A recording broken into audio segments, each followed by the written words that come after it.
말씀 보시겠습니다. 역대상 10장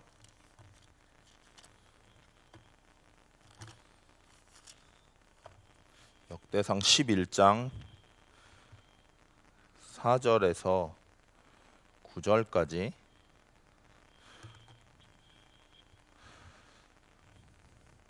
역대상 11장 4절에서 9절까지 교독하시겠습니다.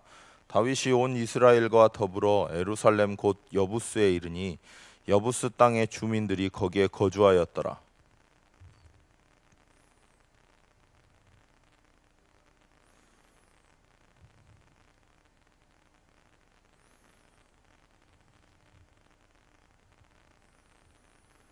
다윗이 이르되 먼저 여부스 사람을 치는 자는 우두머리와 지휘관으로 삼으리라 하였더니 스루야의 아들 요압이 먼저 올라갔으므로 우두머리가 되었고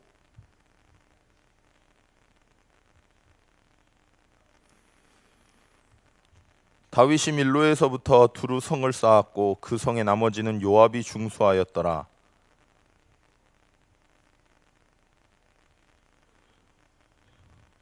아멘. 다윗의 비밀과 다윗의 신앙생활의 기준은요 다른 게 아니라 만군의 여호와 하나님께서 살아계셔서 다윗의 인생과 함께했던 겁니다. 신앙생활은요 쉽게 생각하면 정말 쉽습니다. 어떤 게 신앙생활이냐면 살아서 역사하시고 천지 만물을 주관하시는 그 살아계신 하나님께서 오늘 내 인생의 주인이시며 나와 동행하신다는 사실을 아는 것입니다. 실제 그 사실을 안다면요 내가 어떤 존재인지가 나옵니다. 예전에는 저는 저희 아버지가 항상 저보고 막 뭐라 하셨거든요. 동생이랑 비교하면서 어이구 남자 새끼가 돼갖고 여자보다 못한다고 막 하면서 막 이러셨어요. 그래가지고 그 비읍시옷 있지 않습니까? 비읍시옷이라고 자꾸 저한테 맨날 뭐라 하셨어요. 근데 저는 그 전에는 제가 그런 존재인 줄 알았거든요. 근데 하나님을 알고 예수 그리스도를 영접하고 나서 제가 얼마나 존귀한 자고 제가 얼마나 귀한 VVIP인지 알게 됐습니다. 그러니까요 하나님이 세계복음화를 위해서 예수 그리스도의 언약을 전달하기 위해서 나를 준비하셨고 이끄시고 계시기 때문에 눈앞에 보이는 많은 문제들이 문제가 아니라 나를 하나님이 갱신시키고 나를 사용하기 위해서 준비하는 과정인 겁니다. 보는 눈이 달라지는 거죠. 그게 바로 신앙생활입니다. 오늘 뭐라고 말씀하셨냐면 영적인 세계를 보고 영적인 전쟁을 시작해야 된다 말씀하셨습니다. 자, 전쟁을 하려면요 뭐가 먼저 나와야 될까요? 대상이 먼저 나와야 됩니다. 전쟁이라고 하는 거는 누구와 싸울 건지가 나와야 될 거 아닙니까? 영적인 세계를 보는 사람은 실제 우리의 대적이 누군지를 압니다. 제가 사역하는 한 분 중에 이분은요 이렇게 거의 가정부 비슷한 일을 하시거든요. 근데 이 일을 하시는데 왜 그 일을 하시냐면 남편이 20살 때 이제 조금 이렇게 뭐라 할까요? 이렇게 한 거죠. 그래가지고 이렇게 사귈 때 이렇게 한 거예요. 저 여기서 말을 하기가 그래가지고 했는데 이제 애가 생겨가지고 어쩔 수 없이 결혼을 하게 되신 거죠. 20살 때요. 근데 20살 때 결혼을 했는데 이 남편분이 몰랐는데 이제 결혼하고 나니까 완전 술꾼인 거예요. 그래가지고 20살 이제 결혼하고 나서 애가 생겨 있는데 술 먹고 들어와가지고 막 때린 거죠. 그래가지고 막 때리고 돈도 하나도 안 갖다 주니까 20살 때 뭐 할 게 뭐가 있습니까? 그래가지고 이제 가정부 비슷한 그 일을 시작을 하신 거예요. 근데 항상 오면서 술 먹고 와서 때리면서 하는 말이 뭐냐면 이게 내 딸인지 아닌지 어떻게 아냐고 이러는 거예요. 와 진짜 제가 만약에 옆에 있었으면 진짜 때렸을 건데요. 아니 자기가 그렇게 해놓고 딸을 낳았으면 고맙다고 여겨야지 평생 잘해야지. 근데 이게 내 딸인지 아닌지 어떻게 아냐고 이게 말이 됩니까? 그래가지고 그분도 성격이 보통이 아니시거든요. 그래가지고 악밖에 안 남으셨어요. 25년을 돈도 안 갖다 주고 그리고 맨날 맞고 사니까 이게 악밖에 안 남으셔가지고 그 말 할 때마다 가위를 딱 들고 와가지고 잘라온다고 막 이렇게 다니셨나 봐요. 근데 항상 싸운 거죠. 그런 이야기가 나오면 너무 맞는 말 아닙니까? 합리적인 말이고. 근데 처음 만나서 이제 이야기를 하는데 저희 아버지에 대한 이야기를 했거든요. 아버지가 저는 평생 가해자인 줄 알았고 내가 피해자인 줄 알았다고. 근데 영적 사실을 알게 되니까 영적 세계를 알게 되니까 아버지가 가해자가 아니라 창세기 3장에 하나님을 떠나서 사단에게 잡혀서 뭐가 안 풀리는 운명 사주팔자에 매여있는 불쌍한 피해자라는 거 처음 알게 됐다고. 그걸 알고 나니까 아버지가 짠해졌다고. 알고 나니까 아버지가 귀해 보였다고. 알고 나니까 아버지가 아니었으면 나는 그리스도를 깨닫지 못했구나 알게 됐고 너무 귀하게 됐다고. 그때부터 아버지가 바뀌게 됐다고 이야기를 드렸거든요. 그때 이제 또 그날 은혜 받고 가셨는데 또 그날 저녁에 또 술 먹고 또 오신 거예요. 이분이, 남편이 늘 그랬으니까. 그리고 또 이야기를 한 거예요. 이게 내 딸인지 아닌지 어떻게 하냐고 막 때리면서. 예전 같으면 뺨싸대기를 날리셨답니다. 근데 갑자기 생각이 나더래요. 가해자가 아니라 피해자인 건데, 지금 눈에 보이지 않지만 사단이라고 하는 영적인 존재가 내 남편을 잡고 있는 건데, 그럼 짠한 건데 내가 이 남편하고 싸우면 되겠냐라는 생각을 처음으로 하셨대요. 그리고 방에 들어가서 기도하셨답니다.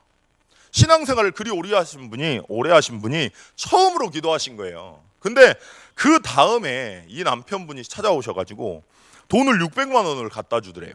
600만 원을 한 번도 안 갖다 주는 인간이. 알고 보니까 일을 하셨던 거예요. 근데 항상 돈을 버시면 그 술집 마담님한테 다 갖다 바치셨던 거죠. 근데 뭐라고 하면서 돈을 딱 갖다 주냐면, 내가 자네가 너무너무 미웠다고. 근데 요새는 너무 미안하다고. 왜 그런지 모르겠는데 내가 좀 이상한 것 같다고. 그래서 600만 원을 갖다 주더래요. 자, 아무도 모릅니다. 근데 그분은 알아요. 왜 그런지. 왜 그럴까요? 대상을 바꿨기 때문에 그래요. 진짜 싸움을 했기 때문에 그럽니다. 자, 눈에 보이지 않지만 사단이라고 하는 영적인 존재는요, 눈에 보이지 않지만 우리의 생각과 마음과 사상과 눈에 보이는 걸 가지고 속입니다. 뭘 속이냐? 내가 어떤 존재인지 잃어버리게. 하나님이 살아계신 만군의 여호와께서 우리와 함께 하시는데 그거 잃어버리게 만듭니다. 그래서 뭐라 말씀하셨냐면 영적인 싸움하라 말씀하셨어요. 불신앙의 이야기를 들어보면 다 맞는 말입니다. 자, 세상 살다 보면 문제 하나밖에 없겠습니까? 10,000가지도 넘습니다. 끊임없이 문제는 옵니다. 항상 거기에 걸리실 겁니까? 사실에 항상 속으실 겁니까? 예수 믿어도요, 문제는 끊임없이 와요. 살아있잖아요. 저희가 육신 갖고 있잖아요. 문제는 끊임없이 옵니다. 근데 안 걸리는 이유가 뭐냐? 영적 사실을 아니까, 내가 어떤 존재인지 아니까 만군의 여호와께서 우리와 함께 하시고 우리를 세계복음화의 주역으로 이끌고 있다는 걸 아니까, 믿어지니까 안 걸리는 겁니다. 똑같은 말인데요, 사실이라니까요. 불신앙의 말 다 들어보십시오. 다 맞는 말입니다. 근데 그거 내가 선택을 해버리면, 거기에 내 마음과 생각이 있어버리면요, 내가 죽어요. 그래서 뭐라 말씀하셨냐면 적군을 분명히 하라 말씀하셨어요. 아군하고 싸우실 필요 없습니다. 내 남편, 내 아내 아군이에요. 하나님이 내게 가장 정확하게 만나게 한 동역자입니다. 근데 꼴배기 싫잖아요. 어디 가가지고 내가 왜 하필이면 저런 인간하고 결혼해가지고 확 뒤집어 엎어버릴까? 안 그러세요? 자, 똑같은 사람입니다. 근데 아군이라니까요. 근데 사단이 자꾸 적군처럼 만듭니다. 그걸 먼저 보셔야 돼요. 대상자가 내 남편과 내 와이프가 아니라, 내 자식이 아니라, 나랑 안 맞는 그 인간이 아니라, 대상자가 누구냐? 사단입니다. 눈에 보이지 않게 그 사람을 가지고 우리에게 마음과 생각과 뭔가의 상처만 매이게 만들어서 하나님을 놓쳐버리게 만들어 내가 어떤 존재인지 잃어버리게 만든 사단, 그것과 싸우셔야 돼요. 그게 적군입니다. 명사수 이야기 말씀하셨는데요, 불신앙할 때 그래서 그 불신앙 깨는 겁니다. 사람 이야기 누가 하면 가만히 들어주시고요. 들어주시긴 하셔야죠. 왜냐하면 사실이니까. 그 사람이 그거 바뀌어야 되는 건 사실이니까. 근데 거기에 동조하지 마시고 사단에 관해서 말을 해주셔야 됩니다. 그건 사실인데 지금 그게 아니다. 하나님이 여기 우리를 만나게 하셨지 않냐? 그게 불신앙을 꺾는 사람이에요. 자, 이거 하려면 뭐가 중요할까요? 평상시가 중요합니다. 평상시가. 자, 무슨 말이냐면 저는 사단 안 무섭습니다. 왜냐하면 그리스도가 십자가에 죽으시고 부활하시면서 끝내셨거든요. 완전 끝내셨어요. 안 무섭습니다. 저는. 제가 무서운 건 뭐냐? 제가 무서워요. 왜냐? 하나님은 모든 것을 끝내시고 그리스도로 오셔서 우리의 주인 되시고 우리를 간섭하시고 인도하시는데 내가 그걸 놓쳐버려요. 자, 그거 잃어버리면 어떻게 될까요? 사단한테 당장에 다가갑니다. 그래서 뭐라 말씀하셨냐? 영적 무장하라 말씀하셨어요. 자, 영적인 적용이 되려면 영적 사실이 우리 다 알잖아요. 눈에 보이지 않지만 사단이 진짜 존재하고 있고 사단이 장난치고 있고 사단이 그 사람을 가지고 우리에게 상처 주고 있고 다 알지 않습니까? 근데 걸리잖아요. 왜 걸릴까요? 평상시 우리의 영적인 상태가 말씀을 들어도 적용이 되지 않는 상태인 거예요. 자, 요셉은요, 7 렘넌트 중에 한 명인 요셉은요, 형제들이 팔았습니다. 자기를 팔았어요. 팔아가지고 가는데 원망하지 않았고요. 요셉은 이제 좀 잘 되려고 하는데 보디발의 집에, 장군 집에 들어가가지고 가정 총무가 돼가지고 이제 좀 먹고 살만한데 누명 써가지고 감옥에 갑니다. 근데 거기에서 적용이 됐어요. 뭐가 적용되냐? 내가 어떤 존재인지. 만군의 여호와께서 나와 함께 하심이. 다윗도 마찬가지였습니다. 사울이 끊임없이 죽이려고 쫓아다녔다니까요. 근데 적용이 됐어요. 왜냐? 평상시 하나님을 바라보는 영적 상태였거든요. 그래서 뭐라 말씀하셨냐? 영적인 무장하라 말씀하셨습니다. 어떻게 무장하냐? 말씀을 듣고 읽고 적고 기억하는 겁니다. 만군의 여호와께서 우리와 함께 하시니 이게 기억난다면 어떻게 될까요? 안 걸려요. 그 말씀으로 내가 각인되고 뿌리되고 체질되면 어떻게 될까요? 안 걸립니다. 일단 이게 대박입니다. 진짜 어떻게 이거를 까가지고 제가 보여드리고 싶어요. 저는 안 되는 인간이었고요, 별거 아닌 일에 다 걸리는 인간이었습니다. 오직 했으면 차가 지나가다가 옆에 껴들면 그냥 가면 되잖아요. 근데 제가 너무 화가 나가지고 그 차에 대해서 화가 나가지고 보성을 가야 되는데 그래서 천안 고속도로를 타가지고 천안까지 쫓아갔던 인간이라니까요. 그래서 내려가지고 성질나고 빨리 내리라고 했더니 무서워갖고 안 열어요. 가래침을 크게 하고 탁 뱉고 인생 그따구로 살지 말라고 그러고 왔던 인간이에요. 문제도 아닌 걸 가지고 문제 삼는 인간이었다니까요. 문제도 아닌데 어떻게 보면 다른 아무것도 문제 아닙니다. 누가 저한테 돼지라고 이야기하면 돼지 맞잖아요. 살쪘으니까. 웃고 넘기면 되는데 돼지라고 누가 이야기를 하면 화가 나가지고 다 엎어버려야 되는 인간이 저였어요. 근데 만군의 여호와께서 나와 함께 하신다는 게 기억이 나니까 안 걸린다니까요. 이게 얼마나 행복한지 모릅니다. 이게 진짜로 누려지면 신앙생활 재밌어요.